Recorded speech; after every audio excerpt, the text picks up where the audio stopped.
Hey there and welcome over here today. I'm so excited to be bringing this video to you just because I'm going to be showing you 4 different super easy Instant Pot recipes. These are all Instant Pot recipes you could pretty much like whip together on a busy night or anything of that nature.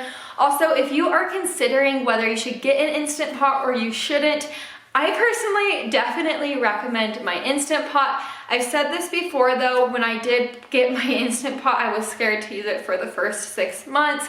So if you're scared to use it or anything like that, I just suggest using it, suggest buying it just because it really does make dinner time simple if you are in a bind. But I hope you guys are all doing well, and if you are new here, of course I would love to have you at my channel, so go ahead and subscribe down below the video, but let's get cooking. To get us started off, we're going to be making some pork chops with brown gravy. So to begin, I have 4 pork chops right here, and I'm just going to be seasoning them with some garlic powder, salt, and pepper on each side. If you prefer bone-in pork chops, you could use bone-in, and you could use up to 6 pork chops for this recipe.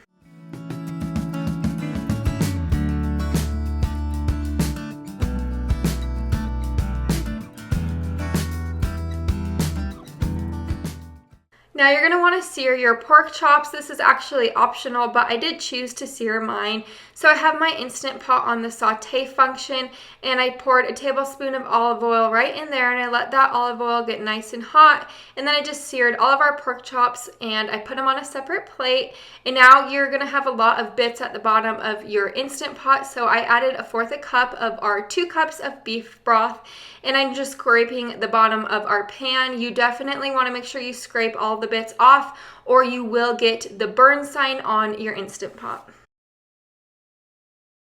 Now we're just going to be adding our pork chops right back into the Instant Pot, and we're going to be adding our 1 envelope of ranch dressing mix along with 1 envelope of brown gravy mix. If you don't want all of the sodium in this, you could definitely use the less sodium version of these packets. And now we're just going to be adding 1 can of cream of chicken soup and then the remainder of our beef broth. I just kind of scooted that cream of chicken soup just so it was a little better distributed, and then I plopped the lid on, set it to sealing, and I let this cook on high pressure for about 8 minutes, and then I let it natural release for another 10 minutes.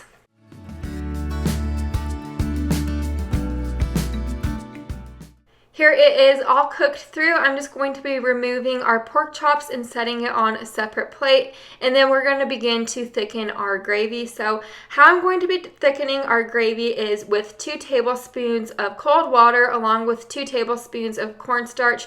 I just whisked that together, and then you're just going to bring it back over to your Instant Pot.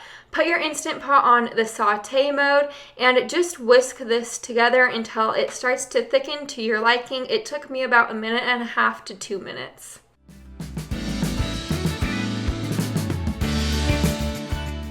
Here's my big old plate of food. I just served this on a bed of mashed potatoes and poured plenty of gravy along the top. I did want to serve this with some steamed vegetables on the side, but I was just running out of time on that night.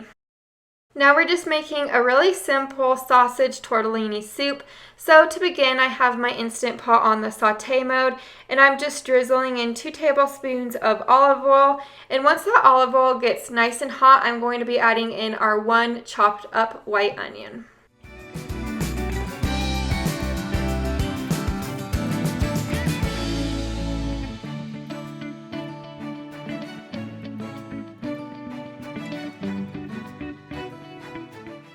Once my onion started to get a little bit translucent, I'm going to be adding our 1/2 pound of some pork sausage in there, and I'm just breaking that sausage up, and you're going to want to cook that sausage completely through. Now that our sausage is all cooked up, I'm adding my 1 can of diced tomatoes, the equivalent to about 14.5 ounces if you were wondering, and 2 tablespoons of tomato paste. And then to get my seasonings on, I'm just going to be adding about 2 teaspoons of Italian seasoning. If you want, you could add 1/2 teaspoon of chili flakes, and then a little bit of some salt and pepper to taste. Now, if you have any bits of the sausage at the bottom of your pan or the onion, you're going to want to scrape it up at this point to get all the bits off off, or else it's going to indicate the burn sign once again. And now I'm adding my 1 1/4 cups of dried cheese tortellini, and then for our chicken broth, it's just about 4 cups of chicken broth.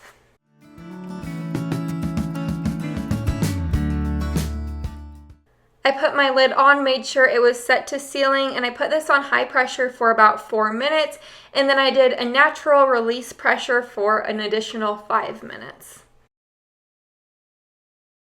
Here's my tortellini all cooked through. You could definitely eat it like this if you want, but of course I wanted to add some cream, so I just added about 1/2 cup of this heavy whipping cream. I stirred it all together and let that whipping cream heat through, and now it is ready to serve. This was really super good. I just sprinkled some parsley flakes on top and some grated Parmesan cheese because cheese is delicious, but this was a really good meal. It also made for great leftovers the next day. For my meatless meal friends out there, we're going to be making a vegan/vegetarian chili, depending on if you add sour cream and cheese. Anyways, I'm just dicing up 1 white onion into smaller pieces, along with 1 sweet potato and 2 stalks of celery. If you want, you could also chop up 1 bell pepper. I didn't have any bell pepper on hand though.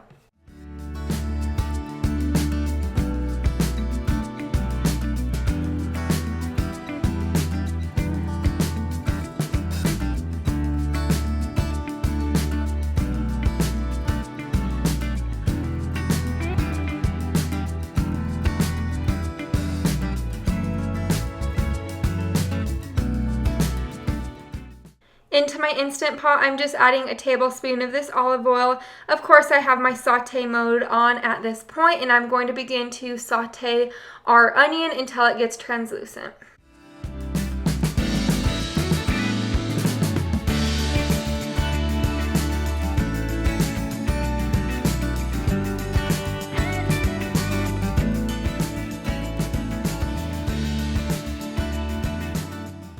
Now that our onion is translucent, I'm adding my 2 cups of vegetable broth right in there. And if you have any bits at the bottom of your pan, once again, you're going to want to scrape them off, because if you've ever had that burn signal on your Instant Pot, you want to avoid it. Now I'm just adding my 1/2 cup of quinoa. This is just uncooked quinoa, along with my 2 cans of beans. These beans are just about 15 ounces each. I chose to use 1 can of pinto, 1 can of black beans. These are also drained and rinsed. And now I'm just adding a can of diced tomatoes, along with our sweet potato and our celery.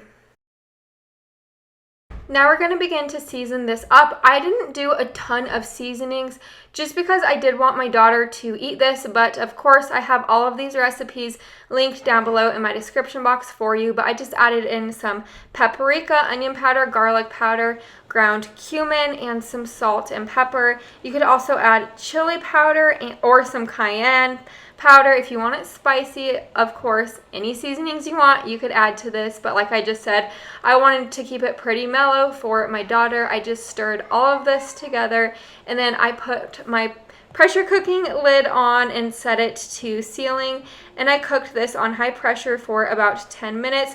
I let it naturally release for an additional 10 minutes.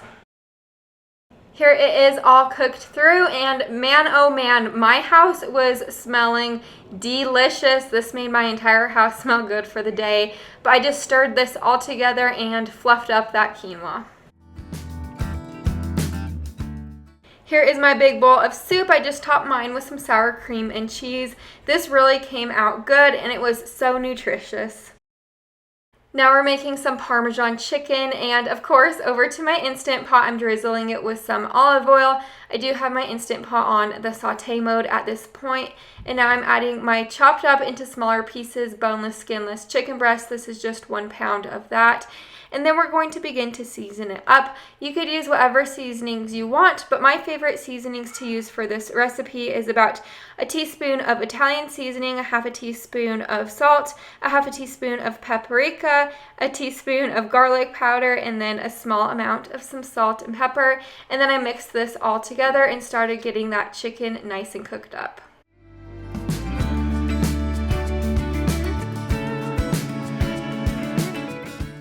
Partway through cooking, I'm going to be adding my 1 diced up white onion in there, and I'm going to stir everything together and let that onion get translucent and let that chicken cook. So now that our chicken is cooked and our onions translucent, I'm adding my 3 cups of chicken broth, and I'm scraping the bottom of my Instant Pot to ensure that there's no bits that will burn to the bottom. And now I'm adding my 10 ounces of pasta shells. I did add an additional half a cup of chicken broth. You really do want those pasta noodles to be covered with either water or broth just so it cooks the best. But now I just put my lid on this and I set it to sealing, and I let this cook on high pressure for about 4 minutes with a natural release of an additional 3 minutes. Now that everything is cooked together, I added my 1 tablespoon of butter along with 2 ounces of cream cheese and 1 1/4 cup of heavy whipping cream and a little bit of some Parmesan cheese. You could add however much you want. I added about a cup. And then you're going to stir everything together and let that cheese melt down. Here is my plate. This came out really good. It kind of reminded me of a white cheddar macaroni and cheese in a way. That's just my opinion, but I thought this came out really good, and I think you should give it a shot. And that wraps up this Instant Pot video. I hope you guys enjoyed it and got plenty of Instant Pot meal inspiration. I do have a couple other Instant Pot videos over here on my channel, so I will leave them linked down below in my description box if you want to check them out. But I hope you guys had a wonderful week this week, and of course, if you are new here, I'd love to have you, so go ahead and subscribe down below the video. But I will see you guys on Sunday's video. Bye for now.